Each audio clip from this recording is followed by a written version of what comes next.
Welcome to the Recipe for Nick podcast. My name is Nick Limsdahl, and my guest this week is Brandon Rhoten. Brandon is a change agent. He's a chief marketing officer best known for building Wendy's digital and social, helping achieve an epic turnaround, which we've all seen. He's had a successful track record of delivering and sustaining growth through enterprise-wide transformation initiatives. He's also spent time at Papa John's International and Potbelly Sandwich Works. As the chief marketing officer, Brandon, welcome to the Press One for Nick podcast. Thanks for having me, Nick. I appreciate it. You bet. So one question I ask for every single guest is, what's one thing people might not know about you? Yeah, so probably the weirdest thing in my world is, I'm obsessed with the movie Die Hard, the Bruce Willis 1990s amazingness, and it's our Christmas reoccurrence. Before it was cool, I would argue, and I named my first two kids Jack and Lucy because John McClane's kids are Jack and Lucy. We did have a third, so we broke the trend, but my wife didn't realize it until we were watching Die Hard at Christmas after Lucy was born, and then slapped me in the back of the head. So how did it come up the first two when you were saying, "Man, I just been thinking about this name"? And typically that question is, well, how'd you come up with that name? And you just were like, "Oh, a friend's brother. It was really awesome. Just happened to be Jack." Yeah, it was. We just wanted a nice, simple, solid name because we were hearing and no shade on anybody else, but a lot of people had kind of exotic names when Jack was born 16 years ago. So we said we want something really simple, and we went Jack, Henry, had 4 or 5 very simple names, and I kept steering back towards Jack. So it was subtle. Sometimes a marketer's job is subtle persuasion over time, and then you get there. So that's what we did. Seems like you are the ultimate change agent, all the way down to the family name. Hey, you gotta put your stake in the ground somewhere, right? That seemed like a good spot. This is awesome. So, I do want to touch on, and I think the whole goal of this episode is to talk about how important it is to have a change agent inside the organization, because when it comes to these organizations, regardless of the size and complexity, a lot of these organizations want to change, and they want to change for the right reasons sometimes, but they necessarily don't know how to change. And it could be the technology. It could say, "Oh, I want our message to be different." But when it comes to organizations, a lot of times that change doesn't happen unless they bring in somebody like yours. So why is that? Why can't they do that on their own? Yeah, I mean, companies find success with a pattern of tactics, right? And it's hard to let those go once they've worked for a little while. But inevitably, as the company grows or changes or the market changes around them, those techniques, those tactics tend to lose effectiveness over time. We're seeing it right now with Facebook advertising as a great example, right? 10 years ago, you could build a whole company around, especially a direct-to-consumer company around Facebook advertising. It was so efficient. You were kind of breaking new ground. You were getting in front of people that hadn't been advertising that way before. Well, today it's purely saturation. So, and costs have gone up. So as the world changes and as your company changes, there are moments of inflection where you have to sometimes bring in new talent or bring in a individual or a team that will ultimately allow you to push past those old set of tactics. And it's hard for companies, like any habit you build, if you don't recognize it's an issue and then take active steps to fix the issue, it's hard to change the habit. Yeah. And is it more emotional and reactive than it is understanding potentially the root cause, or are they just looking at the symptoms? Yeah, so oftentimes there are symptoms, usually in the P&L. It's things like traffic. It's things like either website or foot traffic. It's things like demographic shifts. It's usually subtle in the leading indicators and really stark in the lagging indicators, like your P&L. And then what you have to do is usually track your way back from the issue in the P&L over to, or in the business, back to the leading indicators.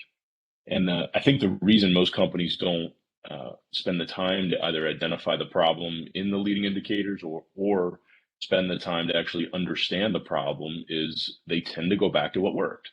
So it's this same habit of, this worked 10 years ago. We've been doing it for 8 or 9 years. Just do what we did before and it will fix it.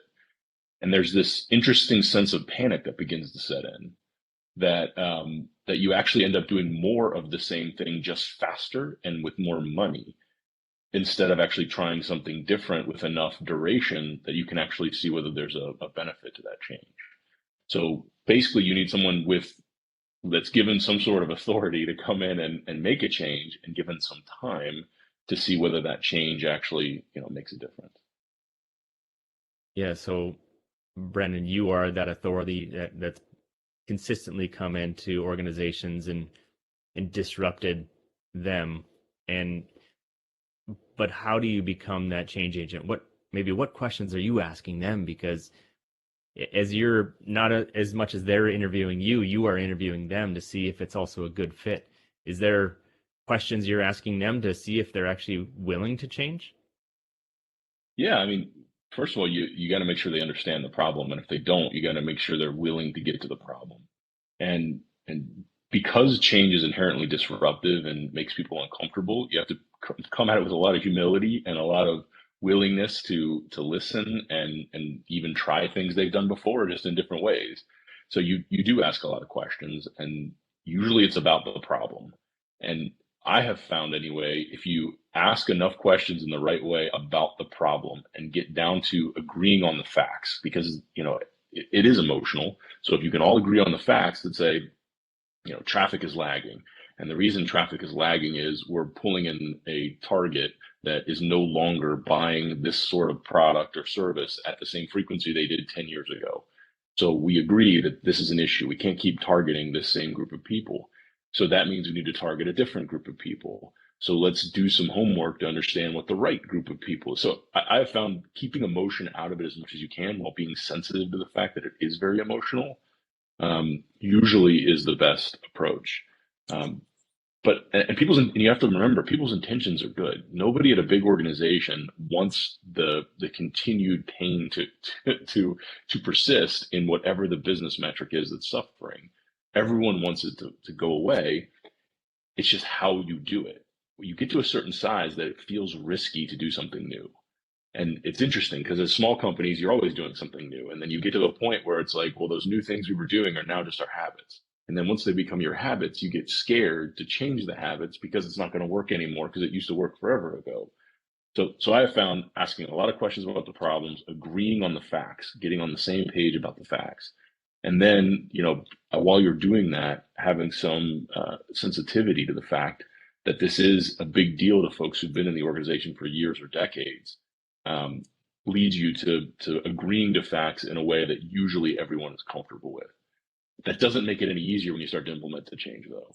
As you implement the change, people are very weary to give it any time because they want to go back to the old habits because the old habits, are comfortable and for them effective. So you have to set clear expectations of what the change looks like and how long the change will take and what the milestones are along the change. That's why I think it's really important that if you bring in a change agent to your organization, you bring in someone who's done it before, because they're gonna not understand those milestones. They won't be able to actually talk through the change, and as the change occurs, sort of walk you through. This is what we expected, and this is why, and this is what we're learning, and this is why. Early in my career, I was a bit of a bull in a china shop because I don't know if it was just lack of maturity or stupidity or whatever, but I was very interested in seeing change occur in organizations. And that's what got me excited, was seeing that we were making positive change. It was affecting whatever the metric was. And I had a lot of conversations with HR at my agency days and even my early days at Wendy's where it's like, you just can't do it this way. You're hurting people. You're breaking things. You're causing chaos. And this is back in the day of Facebook, move fast and break things. I don't know if you remember that. So that was like my mantra. And I quickly learned that you actually have to bring everyone along with you. Otherwise, there's not an organization that survives on the other end of it that's happy and prosperous. So you ask a lot of questions, you agree on the facts, and then you're very sensitive to the fact that this is emotional and these are people's lives. If you've been in a company for 20 years, this is your life. If you're a franchisee, this is your life. Yeah. it's like calling their baby ugly and saying, but we're going to fix your baby. We just have to go through this process. We have to, here's the steps that we're going to take, and here's the therapies we're going to take, and here's the things that we're going to do along the way. It seems like there's a lot of empathy that needs to happen immediately, because if somebody's been there for 20 years and you're going and saying the process isn't the way that the customer's expectations are not the same way 20 years ago, let alone 10, let alone 5, let alone 2, that they are today. And here's what the data shows today. So here's what we're going to do about it. And I love the fact that you're bringing them on that journey, because you're the guide to getting them to Mount Everest and getting them to that pinnacle in their industry. It's going to take a lot of discomfort, but somebody who's a change agent is going to say, I've been to Mount Everest 5 times or 20 times, or I've been doing this for 20 years. And here's where you add that extra oxygen. Here's where you take those small steps. Here's where you go back down a level real quick overnight, and then to come back up because of that elevation change. It's, when somebody's in that uncomfortable situation, even though you're there now and you're starting to make that change and they want to revert back to square one or to step 5 when you're already on step 7, what advice or what information are you providing back to them, saying, do you trust me? Do you trust this process? Yeah. So I think that is why it's so important to do a lot of listening up front as you're learning what's going on, and to be humble, because the truth is there is a reason that business is successful and was successful, a decade or two ago, whenever it was growing like crazy. So so I have found actually, the key to great creative is you bring forward something that feels familiar but has a twist or has a change, that, so that familiarity creates a level of comfort and trust, and then all of a sudden that change creates a level of interest and sort of intrigue to whatever it is. I think it's the same way with actually business strategies. If you can actually go back into the history of the company and what made it great, and extract the piece that is still relevant of that. And usually it's a pretty significant piece. It's a foundational piece of the organization and why it was established. And then find a way to, in a modern context, deliver that same, message to the world. There's usually a pretty quick embracing of that change, at least for the people that were around when the original foundation occurred. So a very simple example at Wendy's, we use Where's the Beef and Dave Thomas's early work, where he essentially said, why would you go anywhere else, as the foundation for the challenger brand that emerged on social media. So, yes, there were a lot of people in the organization at the time, this is 2011, 2012, that were very uncomfortable with the fact that we were getting more aggressive in these platforms and social media platforms, and frankly uncomfortable with the being in platforms like this, because the brand grew up in the 80s and 90s on television, but they could see the DNA of the original work. And when the franchisees and Wendy, who's a franchisee for Wendy's, saw that the work was strong and the work was relevant to the original founding of the brand, there was comfort. So while it felt aggressive, it felt familiar. And that's exactly what they're doing today. The team is killing it over there today, getting into things like gaming, but they're still using that challenger mentality as the foundation of it. And every brand I've been to, every brand I've worked with on the agency side, or as a leader in marketing, that's usually what you do. You find the foundation. At Papa John's, it was about better pizza. And we had to use modern things like performance marketing to actually outflank and say the better pizza story to people before they made the final decision about what pizza to order. At Potbelly, it came back to reestablishing the food, the sandwich, because the sandwich category is pretty saturated, but ultimately, most of the products aren't that great out there, I would argue. Go back to the food, the core, which is a hot sandwich from Potbelly, and the environment that's just totally different than any other environment you can experience in a sandwich shop. So if you go back to that familiar core, the reason the brand, was successful out the gate, usually you get a lot of support, even if they're uncomfortable with some of the tactics that result from that original foundation of a brand. Yeah, I love the going back to the core of what worked in the past, because Wendy's or Papa John's or any other organization that sells a product or service is still alive, and maybe not well, but still alive because it worked. That somebody wanted to buy their product or service. If it's a sandwich or a pizza or a software, people are buying it because of the service that you're providing or the quality of that product. And I think that's a good lesson for my listeners, is to continue to go back to what that core is, listen to what your customers are saying, and then do something about it. And from there, it's, you kind of talked about having a measurable or how. So my question is how can you, what's the best way to manage that measurement and keep it as simple as possible? Yes, so you have to isolate around the problem you identify. So if you say, our issue is we're targeting the wrong group of people, and the leading indicator will be, and I usually establish leading and lagging indicators. So the leading indicator will be we're actually there's creating more awareness, more interest in our product or service with this new target.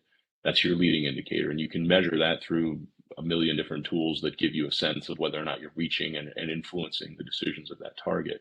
And then your lagging indicator is your net traffic actually going up?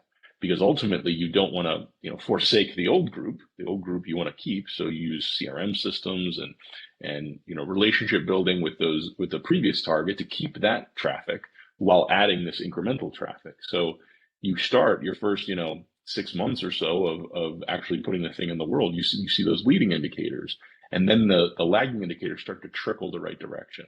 And once you actually get to the point where you've clearly measured there's an impact of the leading indicator and the lagging, then you bet harder and harder and harder. You double down, you throw gas on the fire to make sure that the techniques you're using are working. So I think fundamentally it's about focus. It's about deciding on the problem you're going to solve. I don't like it when you have a dashboard with 50 metrics on it in marketing. I don't think it makes any sense. I think you need 3 or 4 metrics, because you're focusing in on the problems. And that doesn't mean you ignore, things like CPA if that's not part of the equation of what you're trying to do. Those are context for the bigger KPIs. But ultimately, if you say this is the problem, you identify 2 or 3 ways to measure that problem, and then you every single week check in on where you're at, and have some patience to know that some of the tactics you want to implement aren't going to show up in the numbers immediately. So having those leading indicators that give you early reads on whether or not you're making progress, I think are critical. And so when it comes to that next phase, so let's say it's 2 years down the road, they're still crushing it regardless of what company it is. But eventually, Albert Einstein, I think, once said that the problems that exist in the world today cannot be solved by the level of thinking that created them. And so how do you take what you've learned and how do you continue to adapt and grow from what you've done today might not be what you do in the future? So when does that shift, and how do you pay attention to that market? Yeah, so I think it's actually instilling a culture of always testing and learning new things to figure out how do you solve whatever problems crop up. I think Wendy's is a great example. Wendy's is still killing it. And I would argue the reason they're still killing it is because that is the culture that was built there. And it wasn't just me, it was a lot of people there that helped build that culture. But, I love it when I see in my feed, and I haven't been at Wendy's for 4 or 5 years, right? I've been there since I left in 2017. So I guess 4 or 5 years. I love it when I see a new headline that they tried something that we talked about 5 years ago and said, that's too crazy. We're not going to touch that. And they're actually doing it today. And I guarantee you what happened there, and I don't know for a fact because I'm not there anymore, but I guarantee you what happened was they said, well, let's put that on a back shelf and let's get to it when we're ready. When that other thing we're doing starts to, lag in its ability to actually deliver results. So, Wendy's went to breakfast 5 times in its history, and this last time it actually seems to have stuck. And I'd argue they have a new culture of innovation that came in and of constantly testing and learning and figuring out what's next, and being isolated on a problem, on a simple problem. So, great organizations, the Apples, the Nikes, I'd argue Wendy's now of the world, they change the culture. So it's not about rinse and repeat anymore. And it always goes back at some point. It wears off at some point in every company. That's why Steve Jobs comes back into Apple. That's why, someone in 10 years will probably have to go into Wendy's because the current crew that's there will be gone. And there'll be new people there that will have kind of run the rinse and repeat over and over and over to the point where it doesn't work anymore. So it always happens. So guys like me always have something to do. We're never bored because there's always a company that needs to either change what they've been doing that has led to the success they're at because they need to move to a different level, or has found a slump and they need to rework that slump. But it's really about a culture shift. It is a painful culture shift, but once it happens, it's like a snowball effect. It just gets better and better and better, and it makes you proud to have been part of the process. Now, I'm not the kind of guy who likes to stick around in a company for 2 decades. I like seeing, making changes and then moving on to the next change and moving on to the next change. So I generally don't stick around forever after the significant changes in play. But I'm really proud to look back and see these companies doing well because their culture has shifted to this change mentality that leads them to growth ultimately. So you talked about culture a little bit about that change, but how important is it to bring in that right team? How important is it to mold that culture before you take off and go to that next opportunity?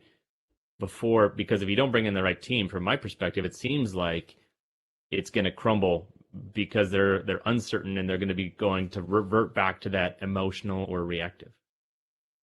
Yeah, you do. I think you have to bring in people or mold the people that are there to be willing to constantly try new things and constantly step away from what worked 2 months ago and isn't working as well as it did now. So, specific examples at Papa John's and at Wendy's and at Potbelly, in all cases, we changed agencies because agencies tend to be a component of that process where you might have to shift to an agency every 4 or 5 years that gives you, fresh thinking. But if you find the right agency with the right culture, Wendy's is still with VML, which I brought in as a digital agency and then gave them all the work, within about a year. So because they have the same culture, they have that constant innovation culture, and they push the organization to innovate. You do have to bring in people with the right mindset. I actually don't know that you can't change people to have that mindset as long as they're willing to change. We didn't dramatically shift the team at Papa John's. I wasn't there very long. The change I made there was pretty significant. So, I had to move on pretty quickly.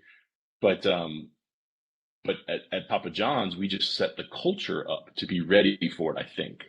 And when you set the culture to be ready for it, when they get a taste of kind of what does that change, provide, does it actually accomplish the goal? Is it true to the brand, the founding of the brand?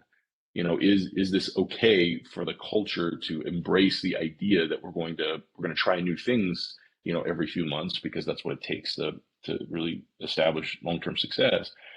Then everyone's okay with it.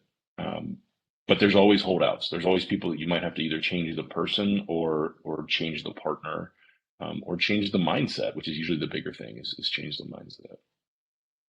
Yeah, when we talked a little bit prior, as we were getting ready for this episode, we touched a little bit about just exercise, and it really reminds me of just the right trainer for somebody that wants to lose 100 pounds or add 10 pounds of muscle. There's going to be an honest conversation about where you're at today. There's going to be somebody that says, here's the steps that we're going to take. And because I've helped another 50 or 100 people get to their goal, it's going to be uncomfortable. You're going to have to work, get up in the morning and jog. You're going to have to eat the right way. You're going to have to exercise accordingly. But I'm going to help you get there. But when they get there, it's not like that trainer's sitting there saying, great, high five. Like, I look forward to staying here and continuing on the journey with your success, continue to pay me. It seems like you are that trainer for organizations that need that motivation, that kick in the pants, the guide to get them from point A to point B. I think I've been asked to do that a few times, and it's pretty cool actually that that you get that opportunity. And I think it's pretty cool that organizations actually recognize that, they put on too much weight and it's time to it's time to get fit again. But yeah, that's typically what people ask me to do is, and usually it's something that on the surface seems simple, or at least feels simple. Like, we're a traditional marketer and we want to move more to digital or social marketing, or, we think we have an awareness problem, so fix the awareness issue, and then we dig in and it turns out it's something else that we have to repair. It's usually pretty simple out the gate. And as you dig in, you find out, well, there's actually this deeper thing. It's the reason you're 100 pounds overweight is because you drink a bottle of wine every night when you get home. It's not because you're eating too many chips. Whatever the thing is that is actually like the root of the problem. You have to find the root and then work on it to the point where you change the habits and build sort of a culture of, I'm going to go to the gym every morning. And so I'm going to not only work on this and get to my goal, but I'm going to maintain it and hopefully further develop in a positive way. And then, check in a year after the ab, you can see your abs, and then we'll talk again if we need to talk again. But hopefully you've got the habits now that you can get it done. I love that. That's so awesome. So I really appreciate just the change agent mentality. I think everybody needs to have that change agent mentality, if it's personal, if it's professional, or if it's corporate, understanding that the more you stay, the customers are expecting something else. And so continuing to find ways to evolve and disrupt yourself, or the market's going to disrupt you. I love the conversation of being change agent and how that correlates to the success that you're having, but also how you're impacting others. So I leave every guest with two questions at the very end. And the first one is, what book or person in customer service or customer experience has influenced you the most in the past year? So I'll pause there. Yeah. I bought an electric car a few years ago. I put a little money in Tesla stock and bought a Tesla, 2019, something like that, 2018. And it always shocks me how they go a step past in customer service. For example, there's a car shortage right now, right? You can't get a car. I had to go in and get a headlight replaced in my car, which, by the way, is really expensive in one of those guys. So, is what it is. But I had to get a headlight replaced. And they gave me $100 Uber credit because they couldn't give me a car to borrow. I ended up not using it. I ended up sitting there and just, waiting the 2 hours for everyone to change the light bulb. But the fact that they went that far to say, we know you got things going on. We know we got your car for the morning. So here's a credit that'll get you around town all morning, I think is a master stroke of understanding that I'm about to pay $1,600 for a new headlight that should be $300. So at least let me not ruin my whole day while I'm getting that done. So I think that was an excellent customer service moment. They're understanding the entire journey of that experience instead of just saying, this guy needs to change the light bulb. Really cool. And they are saying, I don't want to have a fleet of Tesla vehicles for my clients or my customers to drive around in, because that's increasing my liability. But they're willing to bake it into that service. It's cool, and it goes above and beyond. One example too, I don't have a Tesla, but just having an oil change or something else, I bring one of my vehicles in, and they lift me back and forth to wherever I need to go for that time frame. And it makes me loyal, and makes me feel known, and makes me feel valued. And the more known and valued that you can feel in an organization, the higher probability they're going to stay with you, and the higher probability that they're going to refer business to you. So you're now telling the story on a podcast, and because of the experience you have.